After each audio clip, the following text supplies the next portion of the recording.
We know a lot now about the moon that we didn't know back in the Apollo days, or even really just 20 years ago.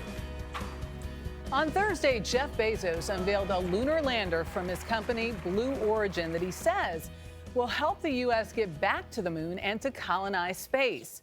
NASA first landed there nearly 50 years ago when the Apollo 11 astronauts touched down on July 20th, 1969. One region of the country that played a special role in training for that historic mission. And a half-century later, the city of Flagstaff, Arizona, is still celebrating. Okay, Houston, I'm on the porch. Mission Control might have never witnessed this. Okay, Neil, we can see you coming down the ladder now. Or this. That's one small step for man. If not for the vision of men like Eugene Shoemaker. It is safe to say, without Gene Shoemaker, the moon landing as we know it would not have existed. As we know it, there probably would have been a moon landing. A pretty big claim, but that's the way geologists Ivo Lukita and Jerry Schauber remember it. In fact, they say their boss, a top gun at the U.S. Geological Survey, made a lot of stuff happen on that historic mission. Originally, they didn't even want them to pick up any. Didn't want any television. Yeah. Are you kidding me? Nothing. Not kidding. We worked very hard here to use television in our field exercises and show them how valuable it was. And can you imagine no television, the famous steps down the, As bad as they were. as bad as they were, that is absolutely iconic. Okay, ready for me to come out? As the story goes, Shoemaker had a lot of convincing to do.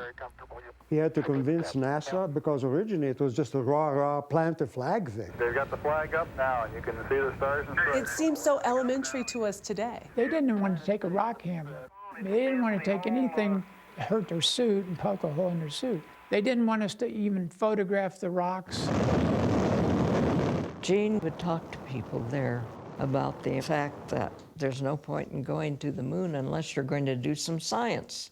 Carolyn Shoemaker, Gene's widow, knows a thing or two about heavenly bodies. Those are probably ones that curl. She helped discover one, a comet that broke apart in 1994 and crash-landed on Jupiter bears her name. What was the sales pitch he delivered that got them? The idea that man could do a lot on the moon if they were given the chance.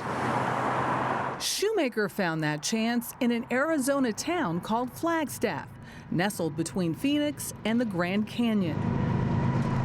The town is in full celebration of the moon landing's golden anniversary. Yeah, this is the homage to all of our work associated with getting people to the moon. Jeff Hall is caretaker of the Lowell Observatory, which has artifacts from the Apollo mission on display. And this is the guest Yeah, book? this is the guest book. Astronauts came out here and signed it. You can see Neil Armstrong right there. Flagstaff provided the astronauts a near perfect venue to see what they were going to run into on the moon. Now we're coming up to the old Clarke telescope dome. Lowell's telescope, one of the oldest in the nation, helped geologists map the moon for the Apollo 11 landing. You only get one shot when you're up there on the moon, and you better get it right. And this was a perfect place to do that. But Neil Armstrong, Buzz Aldrin, and Michael Collins weren't geologists. It was up to people like Schauber and Lukita to train them. Initially, they were not that enthusiastic about doing geology. They were jet jockeys. I think the term is fly jocks. Well,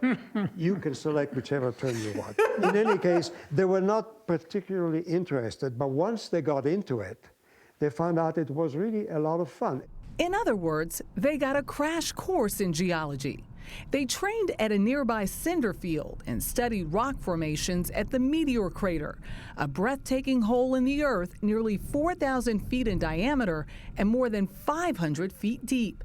It's believed to have been created from an impact approximately 50,000 years ago. And Eugene Shoemaker used this as his laboratory to show the astronauts how to identify the different rocks once they got to the moon. Meteor Crater tour guide Jeff Beal says they didn't have much time to learn. They were here for about 2 days. They were here at the crater. 2 days? Yeah, 2 days, actually. Yeah, it was... That's a hell of a crash course. But the trainees also brought common sense. Buzz Aldrin actually walked past this Kaibab limestone and ripped his spacesuit open. So they realized that they had to redesign their spacesuits to make them much tougher. Coming up on 5 minutes to ignition, Gene Kranz getting a go, no-go for descent. With that knowledge in hand, they were off. But there was no guarantee they'd have a chance to use it. 1201, roger, 1201 alarm. I was watching those guys in the mission control saying, you got to pick a landing site, you know, really soon. We're running low on fuel. 40 feet down, 2.5, picking up some dust.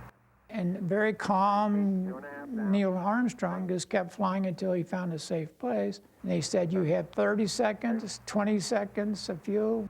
He got down to 6 or 8 seconds before he landed the limb. It was that close. All of it was captured on TV. Boy.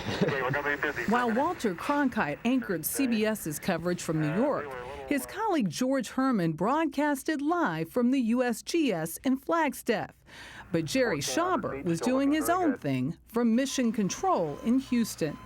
I was watching their heartbeats because I had nothing to do until they landed or crashed. Neil's was going just barely over an average rate. Aldrin's was going like this. Tranquility Base here. The Eagle has landed.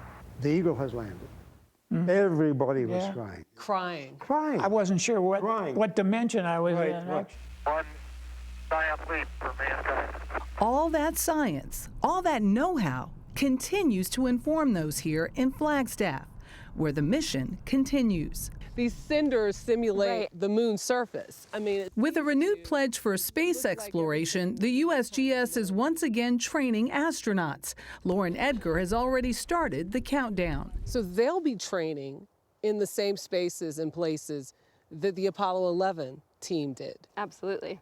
And so I think it'll be pretty inspirational for them to be literally walking in the footsteps of these explorers that went before them and hoping someday to, go back out there and make their own bootsteps.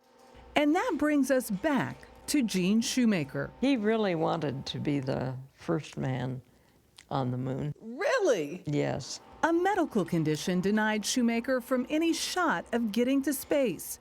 But after he died in a car crash in 1999, a lunar probe carried his ashes there. Your husband is the only human being who's buried on the moon. Yes. That's all she said. I tell you, it's such a full circle moment. They're still learning so much from those rocks. Yeah. From 1969 to 72, they collected 842 pounds worth of lunar rocks, core samples, pebbles, sand, and dust. And all of them but 3 were open. They are open. They're unsealing 3 of them this year in celebration or commemoration of the 50th anniversary. And they were just thinking, the technology might be there where we can learn even more about the lunar surface and its origin. What a giant achievement that was. Great peek behind the curtain there. Great Thank piece, you. Michelle. Thank you.